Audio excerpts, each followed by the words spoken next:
नमस्कार मित्रांनो, आज आपण एका अशा सिनेमॅटिक मार्वलबद्दल बोलणार आहोत ज्याची गिनती शतकानुशतके ही एक मार्वल म्हणून केली जाईल। हो मित्रांनो, अगदी बरोबर ऐकलत तुम्ही।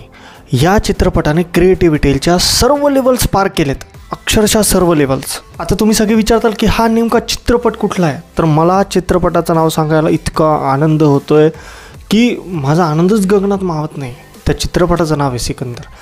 हो, सिकंदर, सलमान खान अभिनीत सिकंदर।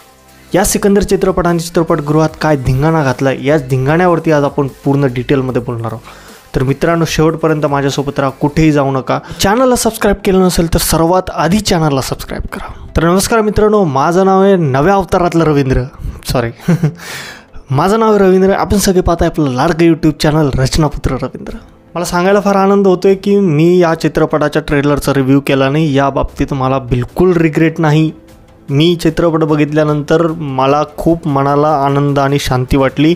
मी ट्रेलर बघितला आणि त्यावेळेस माझ्या भावना ज्या होत्या त्या फार कंट्रोल केल्या की म्हटलं ट्रेलरमध्येच या सगळ्या गोष्टींचा उद्रेक होण्यापेक्षा एकदा चित्रपट येऊ द्या आणि चित्रपटामध्ये आपल्याला काय दाखवलं जातं यावरच बोलूया, म्हणून मी चित्रपटाच्या ट्रेलरचा रिव्ह्यू केलाच नाही। पण चित्रपटाच्या ट्रेलरचा रिव्ह्यू न करणं हा माझा अतिशय उत्तम निर्णय होता। तो सगळा जो माझ्या मनातला उद्रेक होता तो आता व्यवस्थित चित्रपटाच्या रिव्ह्यूमध्येच निघणार आहे। काय बोलायचं काय नेमकं चित्रपटाबद्दल मला तेच नाही कळत आहे। सुरुवात कुठून करायची, सगळ्यात महत्त्वाचा आणि सगळ्यात पहिला प्रश्न की चित्रपट हा कधी सुरू होतो कधी संपतो बिलकुल काहीच कळत नाही।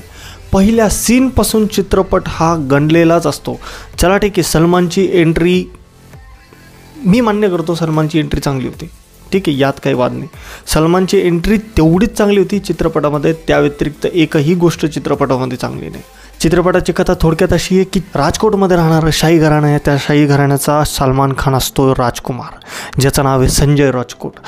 त्यांच्याकडे खूप धनसंपत्ती असते, खूप सगळं काही असतं। राजा जे प्रजेसाठी काम करतो तेच सगळं या चित्रपटात दाखवलं आहे। आणि दुसरी गोष्ट, त्याच्याकडे इतका अफाट पैसा असतो, पैशाला कमी नसते, त्यामुळे तो खुल्या हातांचा दाखवलेला आहे की तो सरळ हाताने प्रत्येकाला मदत करत असतो।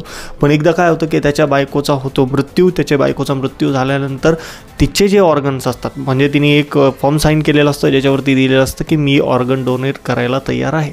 तर मग त्या अंतर्गत तिचे ऑर्गन डोनेट केले जातात। ते ऑर्गन्स कोणाकोणाला डोनेट केले जातात आणि सलमान मग त्या डोनेट केलेल्या लोकांपर्यंत का पोचतो आणि त्याला तिथे जाऊन सगळं हे खटाटोप करण्याची गरज काय येते, हे सगळं बघण्यासाठी तुम्हाला किंवा हे सगळं जाणून घेण्यासाठी तुम्हाला चित्रपट बघावा लागेल। चित्रपटाचा फर्स्ट हाफ सेकंड हाफ बद्दल बोलायची गरजच नाही। चित्रपटाच्या प्रत्येक सीनमध्ये इतका डलनेस जाणवतो। त्यांनी जे CGI आणि VFX वापरलेलं आहे ते अक्षरशः गंडलं आहे। ते सीन्स असे आहेत की ज्याच्यामध्ये तुम्हाला कळून येतं की हा CGI आहे की हा VFX आहे। कुठल्या सीनमध्ये तारतम्य नाही, कुठला सीन सिंक दिसत नाही, कुठेही सीन चालू आहे, हा कट झाल्यानंतर अचानक दुसरा कसा येतो काही कळत नाही, आणि तो आला तर त्याचं कारण काय हे सुद्धा कळत नाही। चित्रपटा एवढ्या ठिकाणी अशा ठिकाणी गणला आहे की या चित्रपटात एकही गोष्ट काम करत नाही। नाही याचं म्युझिक काम करत आहे, नाही यातले कॅरेक्टर्स काम करत आहेत, नाही यातलं स्टोरी काम करते, नाही यातलं कॅरेक्टर बिल्डिंग काम करत आहे। सगळ्यात महत्त्वाची गोष्ट स्टोरीच नाही आहे, तर चित्रपटात तो इंटेन्स घेणार कुठे? सलमान खानचा चित्रपट म्हटल्यानंतर आपण किती एक्सपेक्टेशन्स ठेवतो, त्याचा तो दबंग बघा, त्यानंतर बजरंगी भाईजान, त्यानंतर सुलतान, किती इंटेन्सवाला चित्रपट आहे आणि कसलं काम दाखवलं आहे। या चित्रपटात सलमानने अक्षरशः इतका हळशीपणा केला आहे ज्याची खरंच हद्द झाली आहे, हद्द। म्हणजे तो फायटिंगसुद्धा करताना तो एकदम असं करतो आहे, मग तो असं करतो आहे, डायलॉग बोलताना सुद्धा एकदम थंड चेहऱ्याने, म्हणजे एक्सप्रेशन लेस असलेल्या चेहऱ्याने तो डायलॉग्स बोलतोय। आणि मला एक कळत नाही, रश्मिका मंदाना तिथे करते काय, ती का इतकं, म्हणजे तिला का इतकं काम भेटतंय मला तेच कळत नाही आहे। तिने मागच्या चित्रपटांमध्ये जे काम केले तेच ती या चित्रपटात करते। शर्मन जोशी काय करतोय मला तेच कळत नाही। इतक्या नेमळटासारखी डायलॉग डिलिव्हरी त्याची की अक्षरशः त्याच्यामध्ये जीवच नाही आहे, काहीच कळत नव्हतं, काहीच नाही। पिक्चरच्या पहिल्या सीनपासून जो तुम्हाला कन्फ्यूज ठेवतो चित्रपट, शेवटच्या सीनपर्यंत कन्फ्युजन असतं की नेमकं स्क्रीनवरती चालू काय, कोण काय करतंय, कशासाठी करतंय, आणि काहीच कळत नाही। हा चित्रपट बघायला जायचं महत्त्वाचं कारण होतं ते म्हणजे AR मुरुगदास, ज्यांनी गजनी आणि हॉलिवूडसारखा चित्रपट डिरेक्ट केला आहे। मला सांगा, गजनीसारखा इंटेन्स चित्रपट, इंटेन्स क्राईम थ्रिलर चित्रपट ते डायरेक्ट करू शकतात, तर या चित्रपटाच्या वेळी त्यांना झालं काय नेमकं? कुठे गंडले कुठे फसले. चित्रपटात सलमानच्या पात्राचं नाव संजय, गजनीमध्ये सुद्धा आमिरच्या पात्राचं नाव संजय. मला सांगा या संजय आणि त्या संजयमध्ये कंपॅरिझन करायचं होतं का? कुठला संजय चांगला आणि कुठला संजय वाईट? काहीच कळत नाही. काय खाऊन कुठले नशे करून चित्रपट बनवलाय किंवा दिग्दर्शित केलाय काहीच कळत नाही. इकडे हिस्टॉरिक मॉन्युमेंट जतन करण्यासाठी एक डिपार्टमेंट आहे, त्यामध्ये ना ते लोक ऐतिहासिक संदर्भ असलेल्या जागांचं जतन करतात. माझी एक विनंती की हा चित्रपटसुद्धा तुम्ही जतन करून ठेवा आणि अशा ठिकाणी ठेवा की जिथे कोणाच्याच हाताला लागला नाही पाहिजे. सलमानने अक्षरशः घाणेरडं, म्हणजे घाणेरडं बोलणंसुद्धा घाणेरडंपणाचा एक अपमान असेल असं काम केलं आहे. सरळ तोंड्याने सरळ चेहऱ्याने काम केलेला माणूस मला बिलकुल आवडत नाही. ज्याच्या चेहऱ्यावरती बिलकुल एक्सप्रेशन नसतात. तो फायटिंग करतोय त्याचा सरळ चेहरा असतो, तो रोमॅन्स करतोय त्याचा सरळ चेहरा आहे, तो डायलॉग्स बोलतोय त्याचा सरळ चेहरा आहे. तो इवन तो रडताना सुद्धा त्याला वाटतच नाही की काहीतरी झालं आहे किंवा काहीतरी झालं आहे म्हणून तो रडतोय. अक्षरशः डोक्याला हात लावला होता. ते 2.5 तास मी कसे घातलेत कसे काढले ते मला माहिती. हे प्युअर आणि प्युअर टॉर्चरच आहे. चित्रपटाच्या क्राफ्टवर बोला, चित्रपटाच्या सिनेमॅटिक एक्सपिरियन्सवर बोला, सगळ्या गोष्टी मान्य आहे, पण तुम्ही दाखवाल तर बोलू ना. तुम्ही चित्रपटात काही दाखवलंच नाही तर बोलायचं कशावरती? तो हागरेपणा आणि तो घाणेरडेपणा जर चित्रपटात तुम्ही दाखवणार असाल तर का म्हणून आम्ही बोलायचं?